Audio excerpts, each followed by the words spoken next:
Act on it. Action అనేది involve అవుతుంది. ఆమేన్ చెప్పండి హల్లెలూయా.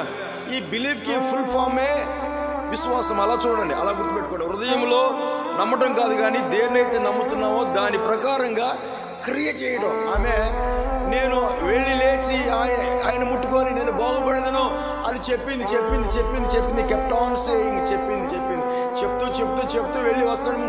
అంటే అక్కడ క్రియ కూడా ఉంది. ఆమె లేవడం, ఎన్నో ఆటంకాల మధ్య తప్పించుకొని వెళ్ళడం. అసలు ఆమె ఓపిక ఉందో లేదో, ఆమె దగ్గర ధనం ఉందో లేదో, మరి ప్రజలందరూ చాలా మంది ఉన్నారు, అడ్డులు ఉన్నాయి, అన్ని దాటుకుంటూ వెళ్ళి పట్టుకో. అక్కడ క్రియ ఉంది.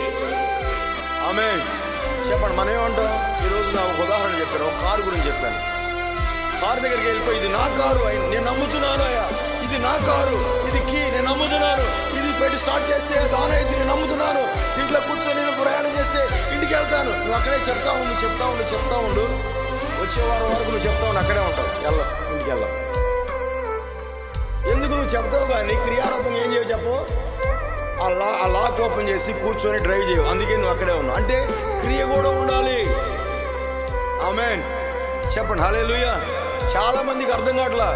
దేవుడు ఇన్స్ట్రక్షన్స్ ఇచ్చి నడిపించేవాడు అంటే, దేవుడు నడిపించిన ఇన్స్ట్రక్షన్స్ ఇస్తున్నప్పుడు నడవకపోతే ఆడ క్రియ లేదు.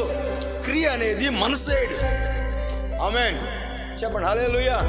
దేవుడు ఏదైతే చెప్పాడో we have to act on that. దేవుడు చెప్పిన ఇన్స్ట్రక్షన్స్కి మన క్రియ యాడ్ అవ్వాలి. ఆమేన్ చెప్పండి హల్లెలూయా. అలాంటి క్రియ లేకపోతే అది మృతం. క్రియలేని విశ్వాసం మృతం, క్రియలేని మాటలు మృతం. అందుకే ఒక విజయం దాకా వచ్చేంతవరకు, కన్వర్ట్ అయ్యేంతవరకు ఆ యొక్క నమ్మి నమ్మి నమ్మి నమ్మి ఫుల్ అయిపోయి విశ్వాసంగా మారి అది కనిపించాలి, ప్రత్యక్షతలోకి రావాలి. నువ్వేదైతే నమ్మేవో హల్లెలూయా, అది దానిని విశ్వాసం అంటారు. ఒకవేళ అలా జరగకపోతే నీ విశ్వాసములు ఎక్కడో లోపం ఉందని అర్థం. ఆమేన్. అది కొంచెం సరి చేసుకోవాలి.